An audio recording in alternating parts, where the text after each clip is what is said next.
This is You the People. Each week, we three Canadians talk about you, the people. Your politics, your political system, your Supreme Court nominations, and yes, your upcoming election. And with me, as always, Corey Hogan, Stephen Carter. Guys, what's going on? Well, happy Thursday, Zane. Yeah, America. Oh, America. America still has football. America still has.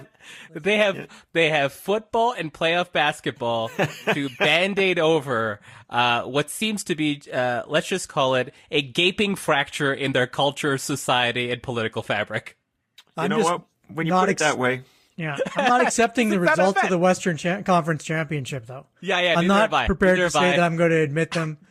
So we'll see if I'm prepared to accept them once they're done.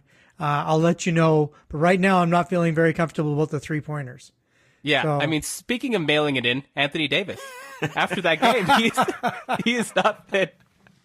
No, he has been injured. Carter, you wouldn't know that as a true sports fan. Carter, that was an amazing fake laugh. That was really good.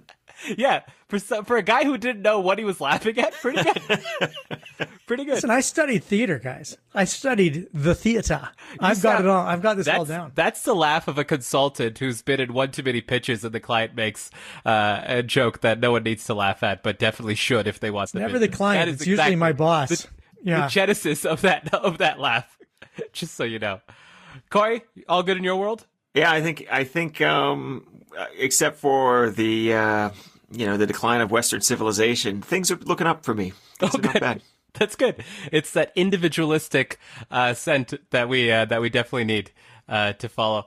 All right, guys, let's move it on to our first segment, the headlines. Guys, are you ready? So ready. I'm so excited. Which headlines will we see? We've got some doozies. Well, in a week where we had everything once again happen again, we're finding some of the gems that were left on the cutting room floor. The first one from CNBC: Trump says if he gets elected, he will offer seniors a generous $200 prescription drug gift card.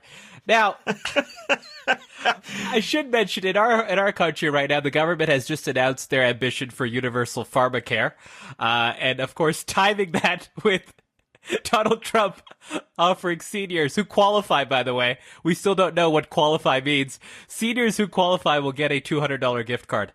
Yeah, and to qualify, all you need to do, Zane, is sit through a Trump University pitch. Yeah. And be willing to hear a timeshare pitch. That's and get a 12-month subscription of Trump steaks. They're $85 for a 4-ounce steak, but they're worth it. Carter, totally worth it. I'm in shock. I missed that one. That one I somehow managed to miss that during the deluge of news this week. You mean you didn't catch this centerpiece campaign promise that Trump is now waving at the electorate? I seem to have missed the bribe that was offered to old people. It's funny how that gets buried in threatening the end of democracy, eh? Like, that's weird to me. Yeah, I mean, this is what you call stepping on your own toes. I mean, if he wanted this announcement to land, he really should have measured his words better. Okay, let's move it on to our next one. Trump threatens to issue executive order preventing Biden from becoming president. This is a real headline. Seriously? I'm going to read it again. Trump threatens to issue an executive order preventing Biden from becoming president. This, of course, in Forbes. This, of course, as an extension to what we've heard Trump talk about in his transition of power. Seriously, ? Is the correct response, Stephen. You win this round. But Corey, I will let you also speak. I didn't hear this. Is this was this in one of his answers about how he would not commit to a peaceful transition of power? What does he think an executive order is?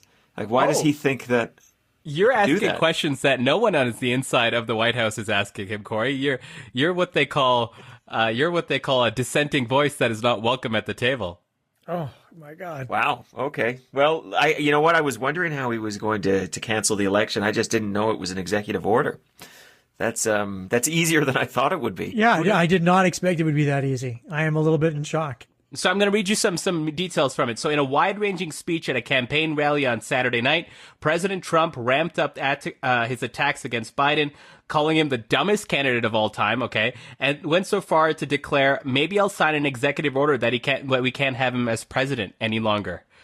See, that sounds like a joke. Now you've kind of ruined the fun for me. But That's not. I mean, he literally said it. It's not a very good joke. It's not a very funny joke. But yeah, Because it's not a joke. This is okay. We're going to talk about this. This is very interesting. I like that you mentioned that. Okay, let's move it on to our final headline, which you have also not heard of, but I definitely want to put it on the table, and you'll understand why in a second. This one comes to us from Newsweek, and the headline is how Catholic group like Amy Coney Barrett, who is the individual Trump is speculating to nominate, so how Catholic groups like Amy Coney Barrett's People of Praise inspired The Handmaid's Tale. Now, this is an unbelievable story. So Amy Coney Barrett and her husband have been part of something called I'm going to find the name here, because it is called Peoples of Praise, which was founded in the 1970s. Both of their parents were leaders of the group, and it ultimately says that members of People of Praise are assigned to personal advisors of the same sex called a head for men and handmaid for women until the rise in popularity, and Margaret Atwood officially declared that this group was what inspired her to write The Handmaid's Tale. I don't know what universe we are living in, but I wanted to throw this into the mix. Weird. Just to see that look on your face. I mean, which no one else can see except this me. This is a period where reality and fiction have never been closer. And when one of the challenges of watching The Handmaid's Tale, and I'm not sure how many of our listeners have watched it, but it is an excellent first 2 seasons. Things start to go downhill afterwards.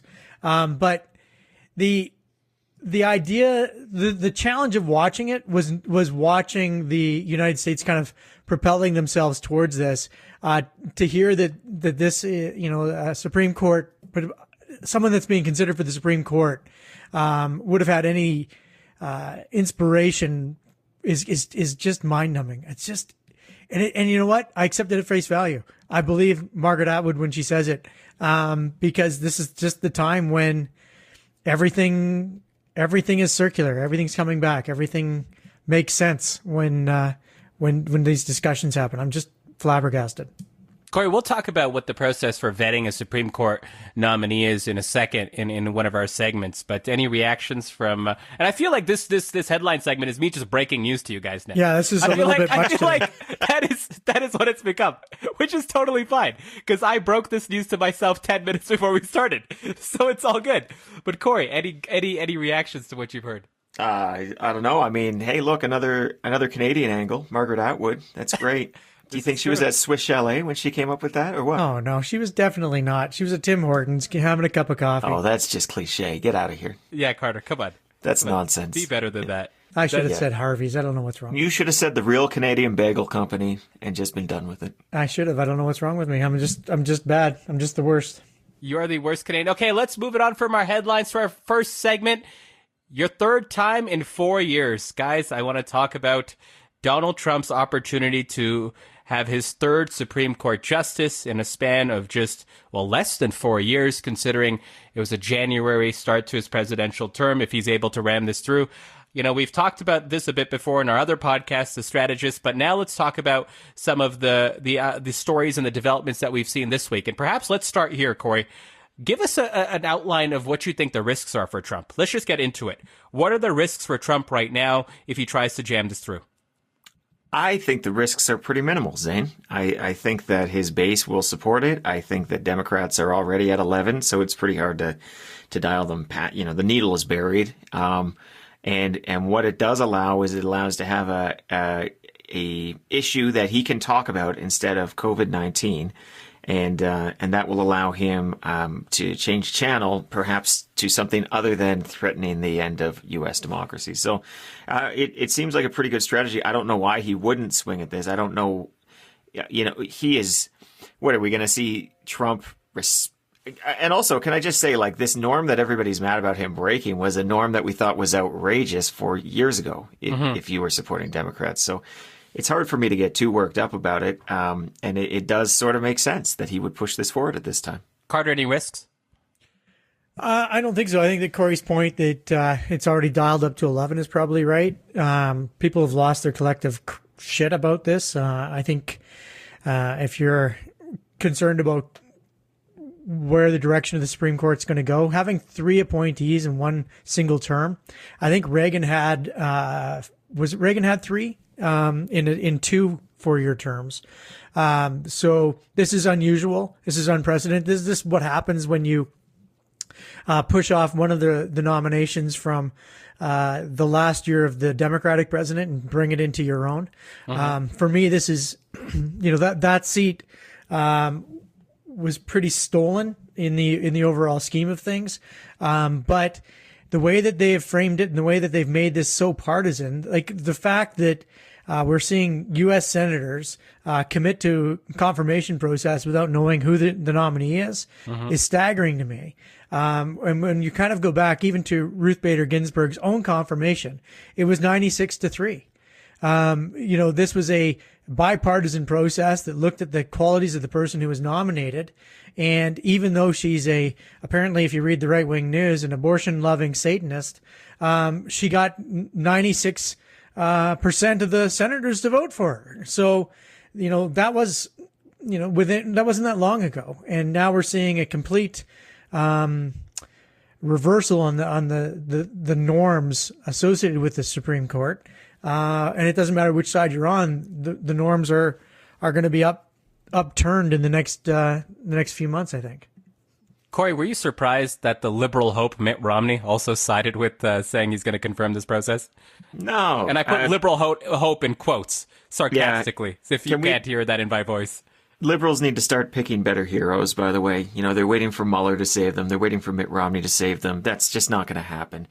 When you even look at how Mitt Romney approached the impeachment trial, he voted yes on the charge of obstruction, but he didn't vote on the other one because there wasn't really a constructed case for the other one. And in the same sense, let's just get down to, I hate to say it, but why wouldn't you? Like, what rule is really being broken if a Republican president nominates something and a Republican Senate takes up the nomination? Like, in a funny way, how have we all managed to convince ourselves, or how have so many of us managed to convince ourselves in such a short period of time that it is unacceptable for this to happen? I think it's a bit ridiculous. And I'm no fan of Donald Trump, but yeah, I mean, he's got a majority in the Senate. He himself is able to appoint. Why wouldn't he do it? Stephen's point about it being a much more partisan process now is true, but, let's not lament our youth and the past days too much. I mean, whatever.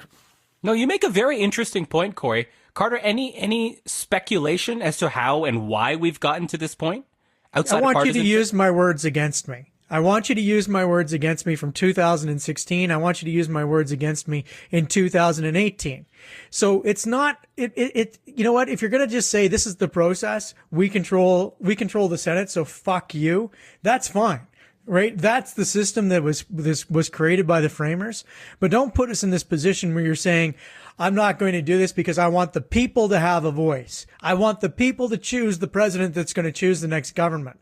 That's bullshit. That's utter and complete bullshit. And that's the argument. And that's the argument that they used. And I want you to use my words against me. This is one Lindsey Graham, who's the giant pussy, whose words no longer have any meaning, as though they did in 2016, as though they did in 2018, as though they did in 2020.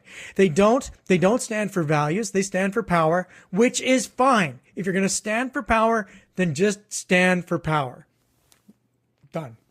Corey, your retort. Lindsey Graham's a clown. Who cares? I mean, it doesn't fundamentally change the argument, and the hypocrisy is on both sides. The Democrats, 4 short years ago, were saying, of course the president has a right to put somebody forward in their last year. Of course they do. And by the way, that was a situation where the Republicans controlled the Senate. So they've both flipped sides. Let's not sit there and pretend one side is holier than the other. The rules are the rules. Both sidesisms. Oh, no, I am not doing both sidesism. What I will tell you is this. Oh, get out of here. Look. The Constitution's pretty clear on this. President gets to nominate, Senate gets to confirm. Both sides are willing to do that. What the hell is the problem right now? And yeah, I mean, they were big jerks about it and they were hypocrites about it. But guess what? At the end of the day, they didn't win on a moral argument. They won on votes. They had more votes in the Senate in 2016. They now have more votes in the Senate again. So let's move on with our lives. They're going to do this. Okay, so let's talk about this for a second. I'm going to detour and then come back to the Democrats so you guys can continue this fight in a proxy war later. But right now, we talked about this being relatively risk-free for Trump. And we also know Trump is amazing at shooting himself in the foot, distracting what seems to be a golden political opportunity to double down on with other issues of the day, i.e. see this week, where we're now talking about the legitimacy of the election. How do you keep Trump on this page? And what sort of support do you need and scaffolding do you need from surrogates, et cetera, to make sure that this is the issue? You've got two message box now, it seems like, violence in democratic cities and your Supreme Court nomination. How do you kind of ensure that it stays in this message box? This idea of staying in a message box with Trump is just so crazy to me. When the Republicans decided that they were going to support Trump, what they did is essentially get on a version of Space Mountain, where you get on and you have no idea where the track is going. It's dark. There's lights flashing all around you. It's just kind of chaotic and you can't see. Your normal roller coaster, the one that we normally get on, you can see exactly where you're going to go. There's some foreshadowing, to brace yourself. There is no bracing yourself with Trump. There is no message box. There is no sticking to the message. His whole life has been chaos. It has been incredibly successful for him because moving from one chaotic issue to the next chaotic issue is his winning formula. We don't remember the pussy comments from 2016 because he's moved on to the next thing. He's always moving on to the next thing. I think I said in the last podcast that we wouldn't remember what the outrage was from the last podcast. And honest to God, I don't remember what the outrage was from the last podcast. This is the nature of the Trump beast. So why even worry about it? Why not just pull down your safety bar, hold on tight, and have at her? That's what Lindsey Graham has decided to do. That's what Mitch McConnell has decided to do. All they do is try and get certain things through that they really want, like tax relief for billionaires and millionaires. Shouldn't leave out the millionaires. And they get them, and then they're happy. Go ahead, Corey. Tell me how wrong I am. Let me tell you, last podcast, we had a very civil and pointed discussion on how the youth voter turnout was not a real thing. Just so you know, that was the rage of last weekend. And also strategy for town halls. Corey, over to you. Message box, violence in democratic cities, my Supreme Court nomination. How do you ensure this guy doesn't shoot himself in the foot if you're an advisor of his, so you keep him on track? Can you? No, he's like the weather. He's just going to be what he's going to be. And if you are the Republican Party writ large, if you are his staff, if you're his cabinet, it's your job to essentially try to rein everything back to that conversation along the way. He can do it through paid media. Just because Donald Trump says something one day doesn't mean that the Republicans need to advertise it. So they can make sure that advertising is staying on point. And they can do earned media through their surrogates. They can have people go out and say, yes, Donald Trump talked about potentially not having an election, but that's only because the stakes are so high. Look at how this chaos in the streets says not having elections, etc. You know what I'm saying? Like he can point to, yeah, there are problems with the ballots, and it's all tied to this chaos in the streets with the Democrats, and we really need a Supreme Court justice there to fix this so the Democrats don't steal this election. Like, you see them try to tie his madness back to the issues of the day, right? That's what they have to do in this situation. And in a way, it's a bit of let Trump be Trump, and it's not because they think that's a particularly appealing thing. It's just because they've long since learned they can't control it. So they just move on. Let's talk about the Democrats. We talked previously about Joe Biden's tact in this election, heading into the debates, heading into the town halls, to be straightforward, somber, not try to fight fire with fire. Does this Supreme Court nomination change that? Do you need to see a different version of Joe Biden when you said earlier, Corey, the Democrats are amped up to 11? Does Joe Biden need to be amped up to 11? Carter? No, I don't think he should be, because again, we're not looking for someone the arguer in chief is not what you're hiring, right? Like you're voting for a president, and being presidential in this moment is exactly what Joe Biden should be doing. That doesn't mean that he can't send Kamala Harris out. Isn't part of that to have a fight, to be when you feel like it's actually democratically, and now Corey doesn't agree with this, but if you are the Democrats and your base, perhaps at least your more progressive base, believes that you're actually eroding democracy by what you're doing, should you not be up for a fight? Well, of course you're up for a fight, but you're not going to make it. If you're fighting on Trump's terms, you're losing, right? So you have to, instead of fighting on these particular issues, he should be fighting for people's health care. He should be fighting for people. I mean, yes, the Supreme Court seat is an important part of the American democratic experience in a way that we don't have that kind of experience in Canada, and a lot of other democracies don't necessarily deal with their Supreme Courts in the same fashion that we see the U.S. with the overt politicization of it. But that doesn't mean that he has to make it the big issue. He needs to, people vote for issues that matter to them. And I think that, yes, the Supreme Court does matter to people, but it doesn't matter to them the same way that losing a loved one to COVID matters, or that not having health insurance because you got laid off from your job. You're still looking at a huge percentage of Americans that literally just don't have a job. So are you wasting any oxygen on this if you're Biden, Carter? Or are you letting others do it for you? I'm getting Kamala Harris to do it. Corey, she's in the perfect place. She's on the Senate Judicial Committee. She's in a perfect place to take this on. And the star of the Kavanaugh hearings, many would say in that regard. Corey, same question for you. If you're Biden, does this Supreme Court fight nominate you dialing up your rhetoric and you're dialing up your maybe presidential muscle in a different way? No, he's already lost. Unless something dramatic happens here, he does not have the votes to stop this. So why would you, right before an election, want to have a big policy failure? It's time for him to say this is outrageous. It's ridiculous. The Republicans are hypocrites. I mean, even if I think that it's, a little much, that this of all of the things Donald Trump has done and all of the things the Republicans have done, this is what people want to get mad about, the fact that they're just following the process in the Constitution. Well, recency bias in some way, Corey, right? Well, like it's the sure. most recent. Yeah, but they can't get all high-minded about the Constitution and then just say it's an outrage they're doing the exact process outlined in it. In my opinion, it's a bit dumb. But the reality here is, you play to your base as much as you need to. You're right. There is a certain group that are going to be mad about this, but you can't be the person losing your mind about it. Mm-hmm. And there's no sense you going and fighting too hard. I totally agree. Get Kamala Harris there. Putting the pointed questions out and being quite aggressive in the Judiciary Committee. But the benefit for you as Joe Biden all you're going to do is have a million questions about, well, what are you going to do? Are you going to pack the court? And you're going to lose. It's just, I don't see the upside for them. Let's talk about Schumer and Pelosi, because we've talked about Biden, Kamala Harris. They perhaps are backed into a bit of a corner here because they want to look, they know they have some tools, many of them not necessarily effective to be able to, match the votes, because that's ultimately at the end of the day what Mitch McConnell has. But how do they, Corey, for their base and perhaps even for their elections themselves, look effective and not impotent? And when I say Schumer and Pelosi, I mean by extension the Senate and the House, like the individuals who are in both of those houses. How do they look effective but not impotent, knowing that they're ultimately going to more than likely lose? Like, are they backed into a corner here?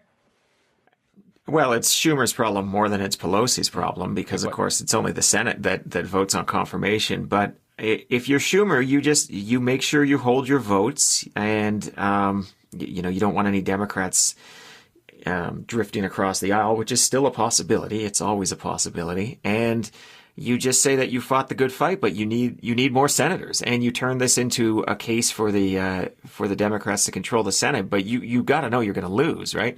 And all you can do is set yourself up so going forward that you control the Senate. It's not a big deal. Carter, would you, if you're either, a Schumer, look at some, obstructions, procedural obstructions, or if you're Pelosi, an idea as extreme as shutting the government down, has been put onto the table? Are any of those items you would consider if you're either of them in leadership positions right now? Because do you have the bandwidth to dial this up to 11, so to speak, if you're either of them?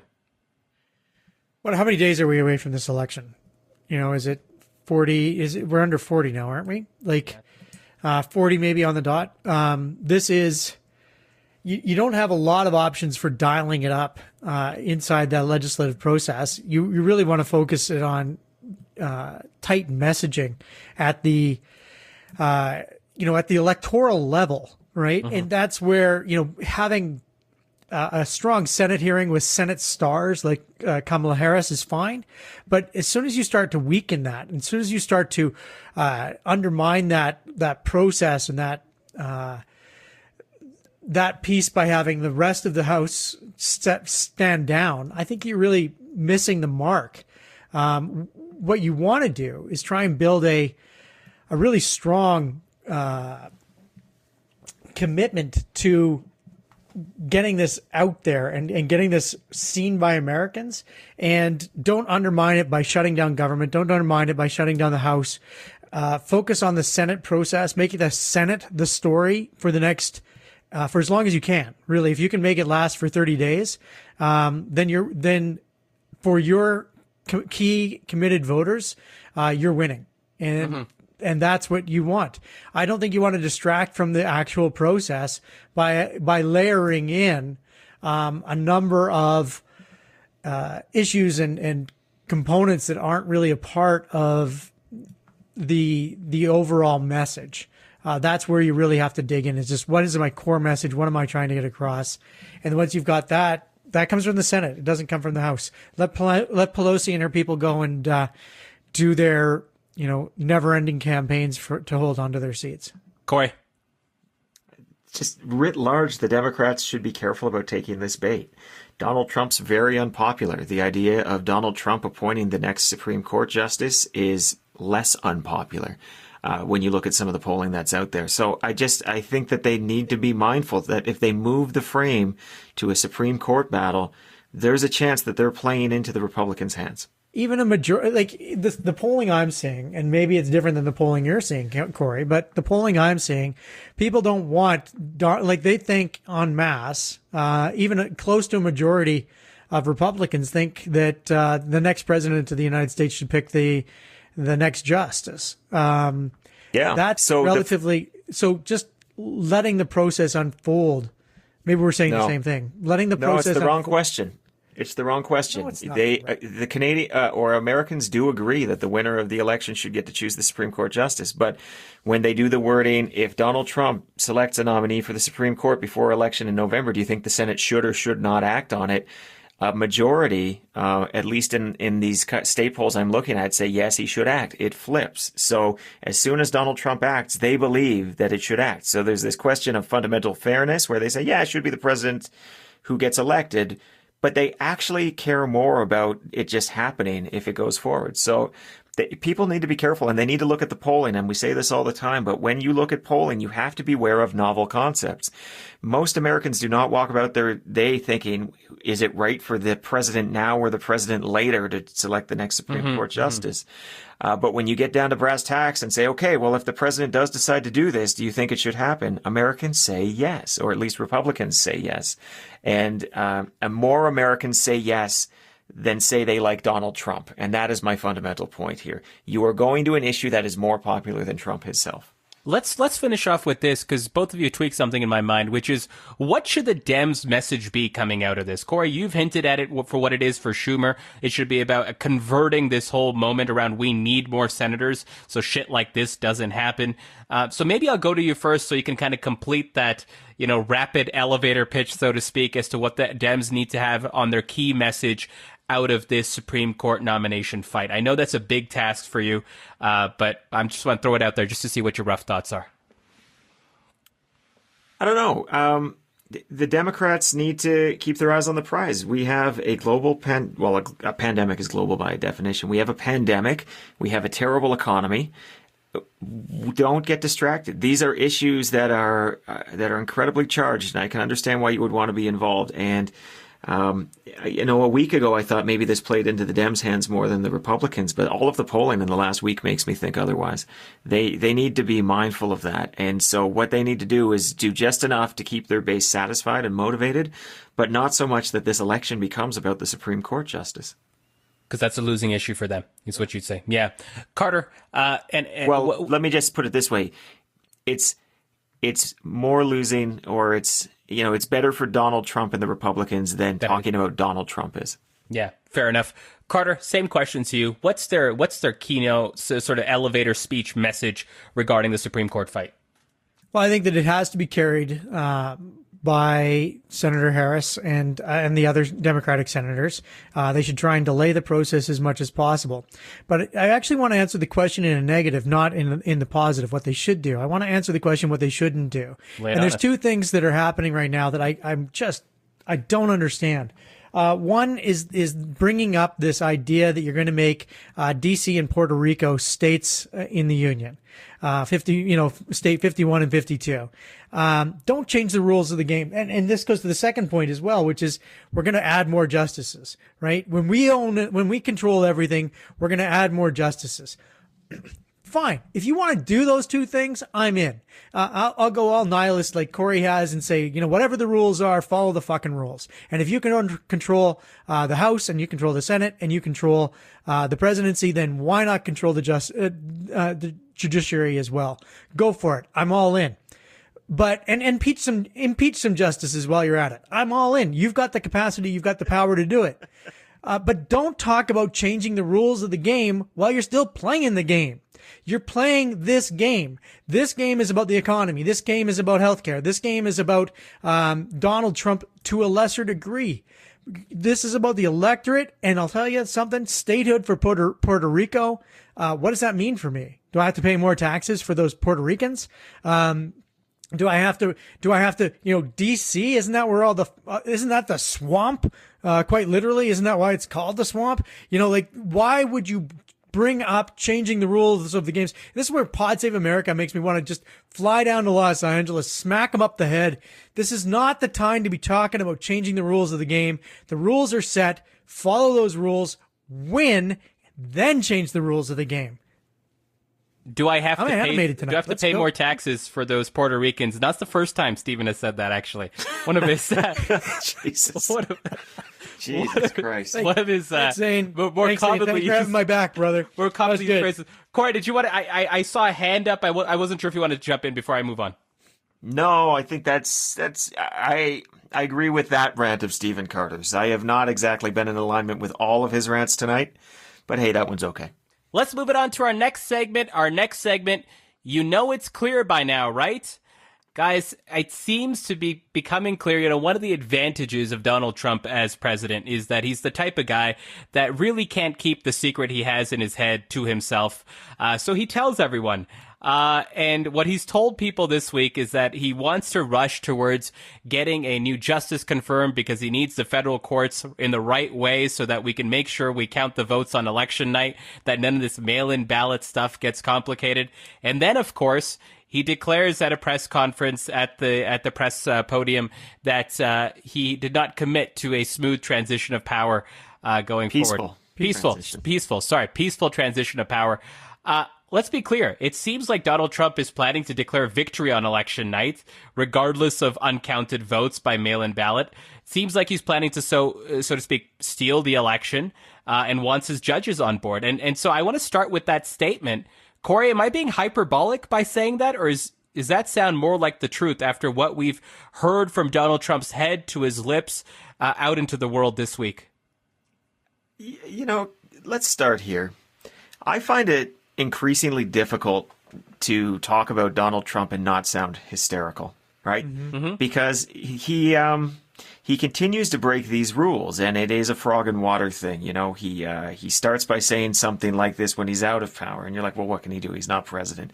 He muses about things in open, and people pass it off as jokes, and then he does them. And every step along the way, he has been as bad as people have warned, right? I mean, when you get to kind of this, there's literally kids in detention camps on the border, people. This is a train wreck in America. I'm pretty scared for you right now. And it's moments like this where I feel I'm almost at I've been at, I don't know what to say. This is really alarming. You have no more levels left in your dial. But the problem is, I don't think, the dial has been being turned up, and it's just, I want to say, I want to get even more outraged, but those previous outrages were outrageous too. They just don't seem to like it anymore because you're kind of used to them. But take a step back from the brink here, and I get it, right? Like this is very loud language, and it's often used by people in situations that don't warrant it. You have a sitting U.S. president saying he is not willing to accept that there could be a peaceful transition of power. And he's saying, I just want votes counted on election night. That's never been the case. He is out in the open saying things that he thinks will allow him to steal this election, and he's not being subtle about it. I said on Twitter, this is like a bank heist planned in daylight. I don't understand what's going on here. I don't understand why there's not more outrage about it. I mentioned to both of you that the New York Times had an article about this, and it was like their 10th article, right? It wasn't even leading news that the President of the United States said, yeah, I'm not committing to a peaceful transition of power. There's never been anything like this. There is no comparable in U.S. history. There is no comparable. This is not hyperbole. There has literally not been a situation where a U.S. president has said anything close to this. And so I don't even know what to say at this point. I don't know how people are not taking this seriously. He does it time and time and time again. And you're right. It just comes out of his mouth. He says these things, and he's not joking. You know, he told the Russian ambassador at one point, oh yeah, firing Comey was relieved of great pressure because, you know, he was breathing down my neck about Russia. That's crazy. The guy just says these things, and we're just so used to it, and we can't get used to it. This is really alarming. I mean, Corey, this goes back to my point in the headlines where I read that executive order thing from the Trump rally, right? And you're like, he said at a rally, that's probably no, but like this is exactly to your point. That right? seems like he has to know that there's not I don't know. He throws stuff out there. I mean, regardless of his knowledge of what his powers actually are, Corey, right? It is about, you know, a line of thinking that he just puts out there. And it is in concert with this line of thinking. Carter, hyperbole or should we be dialing it down? Do we need more dials on the dial? What are you thinking? What I'm thinking is that we have to take him at his word. There, you know, he has talked about, this isn't the first time that he said something completely inappropriate. You know, he talks about, you know, encouraging the police to be more violent with prisoners. Well, what's happening? We're seeing an escalation. We're seeing an escalation on the streets. We're seeing, you know, everything is amped up because Donald Trump has asked for it to be amped up. What he says is being heard and being listened to. And the part that scares me about this isn't necessarily that we're going to, you know, the president is saying we shouldn't accept this result. If the institutions were in place to protect the democracy, then this would be like the rantings of a lunatic. But the institutions are being undermined. We're seeing, you know, in Louisville, there was, you know, the press called them a militia, which is hilarious. How do you even know that this is a militia of men walking, heavily armed, wearing body armor? How do you know that it's a militia? There's no insignia. There's nothing that says that this is a government militia or that it is a group. A militia also means we're from the North. We're familiar with the Idaho militiamen. Right, those good folks that are training and ready for the end of days. Idaho, Montana, Washington, Oregon. Well, frankly, I could list off all 50 states at this stage. There are militias that are not part of that are not part of the government, that are walking the streets of the United States of America with more armament than you'd see on most police forces, and nothing is happening. Everybody needs to understand the implications of what's happening right now. There is a paramilitary takeover that is occurring in the United States. That is happening as we watch it. It would be troubling if Joe Biden were president right now. And we've seen this before. We saw this with Obama. We've seen it with Clinton. We saw it with Bush, where we had right-wing militia undertake terrorist actions against the United States of America. The difference is this president is not referring to them as terrorist actions. This president is referring to them as patriots. And this president is now saying the only way I lose this election is if it is stolen from me. That is a signal to his people to get ready for battle. And it's not like we have to look long and hard to find this rhetoric being spoken of. It is on the air with InfoWars. It is on the air with other right-wing media. It's practically on the air with Tucker Carlson, with, you know, Fox News. And nothing is happening to Tucker Carlson. You know, whatever happened to just shutting down a program and advertisers saying, you know what, we're not going to put up with this shit anymore. What happened to that? Was it just sexual assault that we were afraid of? We're okay with armed insurrection? This is the United States right now. This is the president of the United States. Take him at his word when he says he's going to do this, because shit's about to get real. Corey, many rants today. Too many rants. This is good. Corey, there's almost like a paradox with his words. It's like when he's retroactively talking about something, a lot of lies, right? A tremendous amount of lies, tremendous amount of lying. When he's talking about the future, almost a lot of truth. Kind of. Yeah, like it's a really strange paradox about how he's almost too honest about his intentions going forward, and retroactively for, I guess, his personal psychology, a bunch of lies to ensure he can remain, superior in his mind, in whichever situation he's in. How do you deal with words? And what value, I guess my point is, as I write this down, what value should we think through about a president's words? One who lies so much, but one whose words, at least from projecting future actions, turn out to be so true and so nakedly clear. I don't know if he does it intentionally or if he's just this feedback system who's learned over the years that this sort of works. But by putting these things out there, he normalizes them. He gets it to a point where people just stop being shocked by them. And get numb, yeah. They get numb, and they also start thinking, well, if he's saying it out loud, it can't actually be wrong. I mean, there's this sense that if it happens in the open, it can't be nefarious. It's always sort of the conspiracy that gets everybody shocked. But listen, I mean, the degree of protests on the streets, there are literally armed mobs. There's extrajudicial arrests and detainments. There's kleptocracy. There's nepotism. There's flouting of laws, large and small. There's fighting with the justice system. There's a president saying he might not accept the results of an election.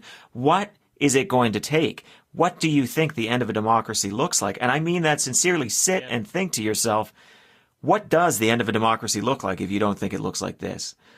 I don't know how America steps back from this, but it is deeply, deeply alarming. And none of those systems seem to be standing up, to Carter's point. So let's talk about the Democrats. And it's almost like I've got a theme, which is, okay, this crazy shit is happening. What should the Dems do? And let's do that again. This crazy shit is happening. What should the Dems do? We talked about earlier that the messaging around, the destruction or the erosion of democracy isn't necessarily a strong one.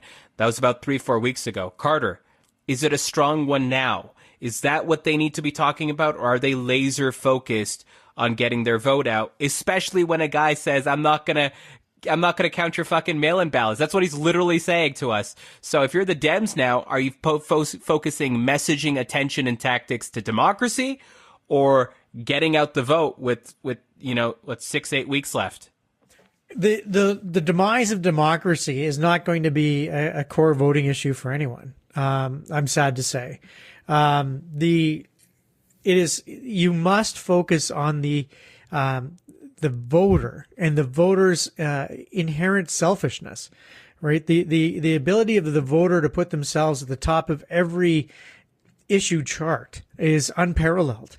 Empathy is in short supply, not just in the United States, but in every democracy ever, because people are imperfect. So you must focus your attention on the voters' own issues. And those issues are, I'm not going to repeat them again. We've said them about 6 times in this podcast. Mm-hmm. Those issues remain the same. The stakes are democracy is at risk, right? You don't need to talk about the stakes, because the stakes, people get really nervous. Like if we were to play poker, the three of us right now, and we were playing for quarters, it's not a big deal. If we were playing for $2,500 chips, it's a big fucking deal, right? Well, I mean, except it is for Corey. to you too. Yeah, except for Corey, yeah. Who makes all the money in the world.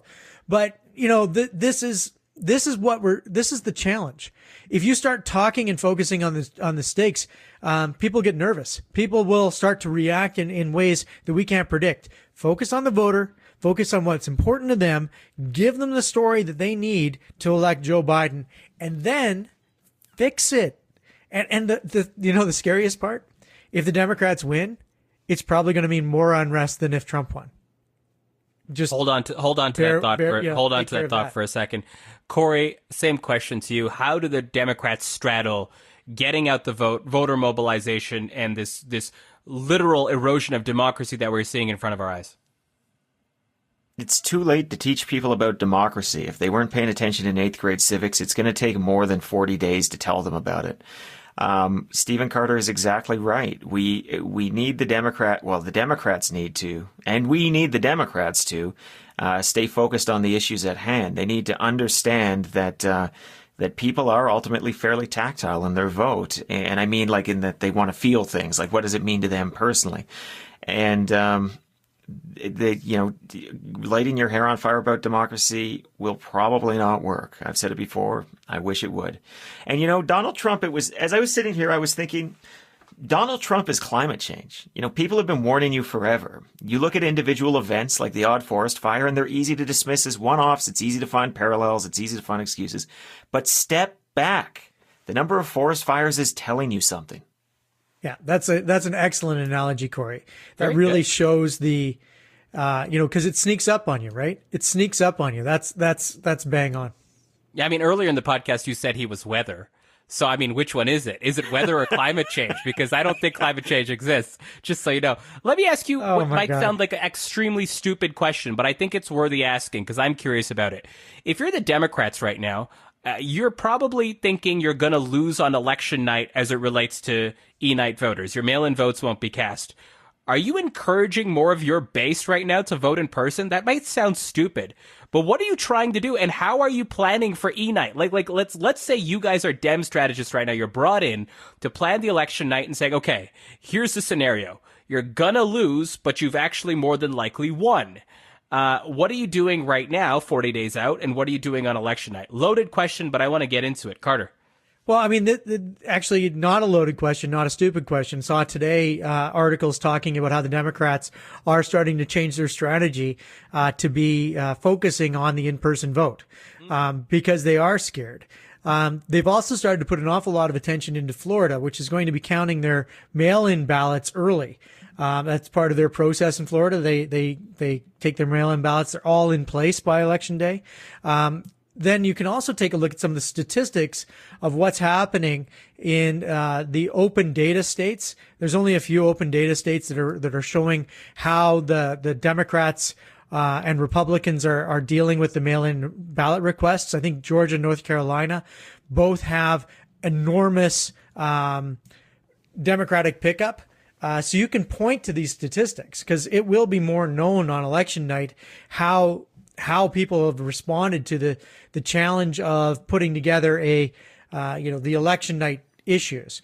But and it's good. I mean, I've been listening to different podcasts, and the one with CBS's anchor, whose name escapes me at this particular moment, they were talking about how everybody in every newsroom seems to understand, with the notable exception, of course, of Fox, that this is not an election night.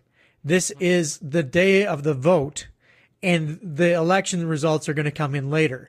So there is some sort of understanding about how this is all going to unfold, day over day, week over week, and hopefully it's enough. But it's still not going to stop Trump from declaring victory. It is that's his play. He's going to make it. How do you stop that? You don't. You don't stop the weather of climate change. Corey, how are you? How are you planning if you're the Dems, and are you perhaps shifting strategy right now?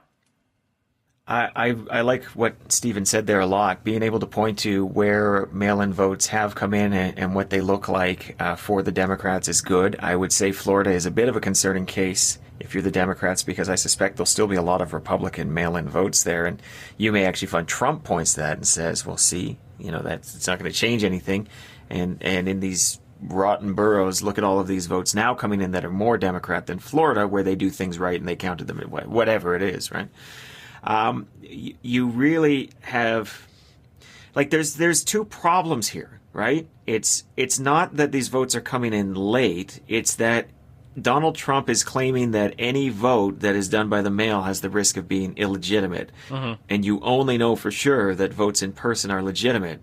And so your problem is both where you are at that moment, sure, right? And how you control the narrative. And I mean, we've seen this in all sorts of ways, but sometimes a narrative can set and then the facts come out later and people don't even really sort of reprocess. And they're like, oh, wait, that wasn't actually the case, I tuned out after the first reading of it, right?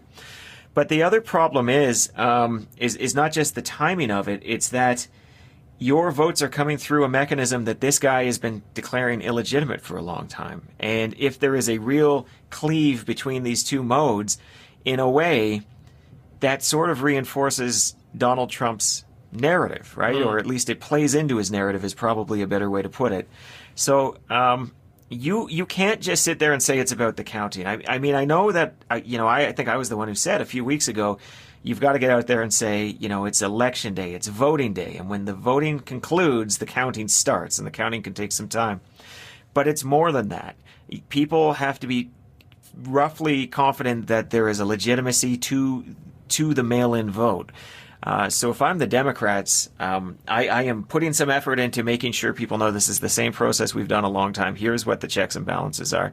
I am making sure that all of my pundits and talking heads on election night are well prepared to push back against all of the myths and rumors that the more right-wing pundits might be willing to put out there. And then ultimately being able to point to a couple of really great cases time and time again. I never get sick of hearing Donald Trump votes this way, right?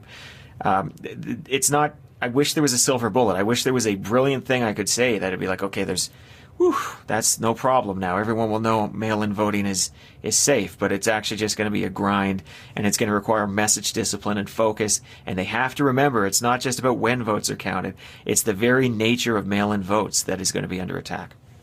I want to end with this, which is, and I would never ask you guys to put yourselves in the shoes of being a Trump advisor. I have in the past, but I won't on this particular matter. But I'll maybe ask you to speculate, as if you were still working for the Dems. What do you expect Team Trump to do on election night? Of course, he will come out, declare victory. Do you expect them, knowing that the news outlets are not going to do their own thing, perhaps to broadcast their own version of the result? Do you think they'd go that far? Do you think they're going to try some other tactics, use their digital, spend that they have been effectively allocating on Facebook and other places to take an early victory lap? I'm just wanted to throw that out there and see what you might want to prepare for if you're thinking of what Team Trump might do. Carter? Well, I think that you must be prepared for the ultimate declaration of victory before there is an outcome. So you must be prepared for that. Don't expect Lindsey Graham to stand up and say, you know what, we're not sure who's won yet. If your strategy relies on the integrity of the Republicans, it's probably going to fail. That sounds alarmist. It sounds extreme, but I think that that's where we are. So let's, if I was designing the program, they're already talking about a record number of lawyers across the country being fanned out to make sure that this election's held properly. I would be pointing out all the irregularities, and don't expect any particular good news or anything particularly good to come from the Republicans at all. There's no reason to expect that that's going to happen. Corey, I'm going to ask you about what Trump might say, but perhaps even more important, what Republicans across the country, those holding Senate office, congressional office, governors may also say. Recently, just 4 out of the 168 RNC members responded in regards to Trump's comments. They've largely fell in line, I should say.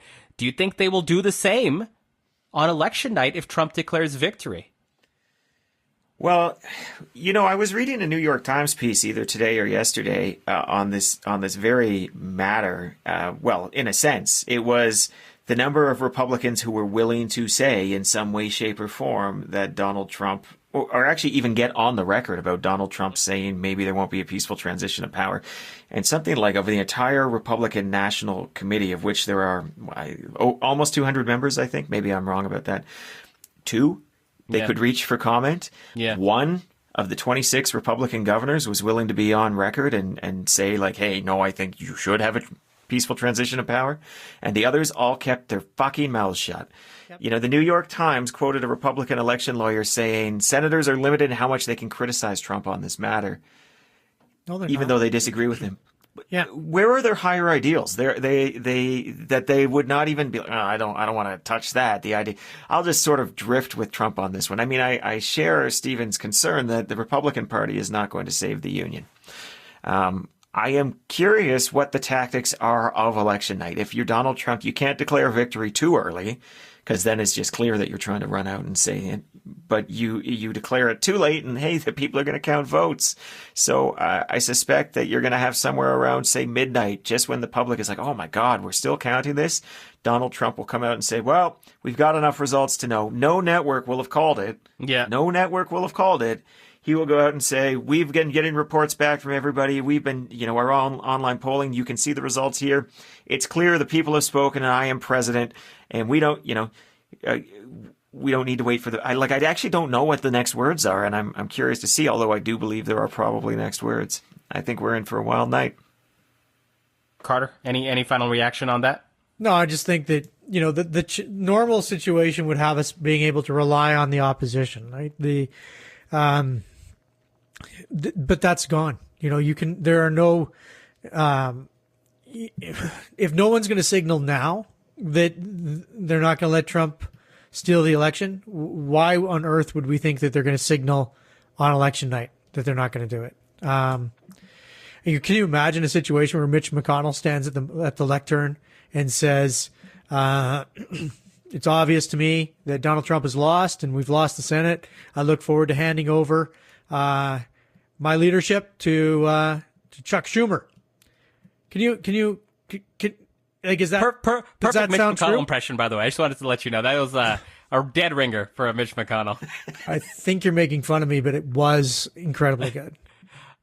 Okay, let's move it on to our final segment. Our overrated and underrated. Guys, are you ready? Yep. Alrighty, so this week we saw the announcement of the debate topics for next week's presidential debate. The topics include records in office, the current Supreme Court vacancy, COVID-19, the economy, race and violence in American cities, and the integrity of the election. So, the question I have for you is debate topics. Overrated or underrated as part of a debate? Carter. I mean, I'm kind of overrated with them. I mean, here we are setting some sort of normalcy where we're going to talk about these topics. Legitimacy of the election results is one of the topics. Like, already we are so off base of where the norm is that it doesn't even make sense anymore. So my view is these topics seem to imply that everything's going to be normal. There is no normal. Stop treating it as such. But whatever. I mean, they're good topics. I'm hoping that Chris Wallace comes out and runs a great debate. Corey, same question to you. Debate topics, overrated or underrated? They're overrated. It's there's a saying here in Canada. It's called question period, not answer period, right? It's kind of true as well in a situation of a debate. They can make the topic whatever you want. They can even harass you for a while saying, "Hey, that's not the topic." But there's going to be a certain amount of latitude where you can say, "Yeah, no, it's all tied in, and I need to talk about this instead." So we like to pretend that you can put brackets around this. We like to pretend that there can be a certain amount of control. But even debates in normal times are not stick to the script events. Yeah. Let me stick with you, Corey, because we talked about Chris Wallace, debate moderator for this first presidential debate. So the question is, debate moderators, overrated or underrated? I think evidence is underrated. The difference between a debate where people walk away saying that was really good and, oh my God, that was an absolute train wreck, comes down to the moderator almost always. It actually has much less to do, in my opinion, with the format or with the questions, because ultimately those things matter not at all, not a whit, if there's not a strong moderator to keep things on track. Carter, debate moderators, overrated or underrated? Underrated. I totally agree with Corey. I mean, this is going to be Chris Wallace's show. Trump will try and make it his show, and if he, to the extent that he can, will be Chris Wallace's responsibility.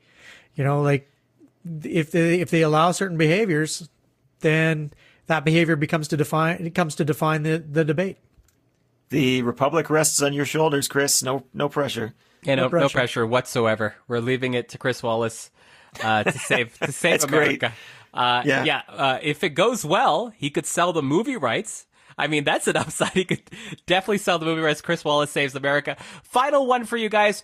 Barack Obama has indicated that his first campaign event is going to be with Kamala Harris out on the campaign trail, for him getting out there for the final month, advocating in campaign rallies and such. So the question is, Carter, to you first, former presidents on the campaign trail, overrated or underrated? I think normally overrated. I think that Obama still holds a power. Getting the minority votes in the United States is super important, and getting Obama out there, especially with the Latino vote, the Hispanic vote, you're going to need someone who they voted for in the past to remind them why they should be voting for Biden this time. Corey, presidential or former presidents, I should say, not presidential candidates, former presidents out on the campaign trail, overrated or underrated? Overrated. They can draw a crowd, but they draw the crowd of the true believers who want to see, the greatest hits. They're like the rock band that you come to hear 3 singles from. It's not something that changes minds. We'll leave it there for you, the people, this week. My name is Zain Velji. With me, as always, Stephen Carter, Corey Hogan. Subscribe to us on iTunes, Spotify, or wherever you get your podcasts, and we'll see you next time.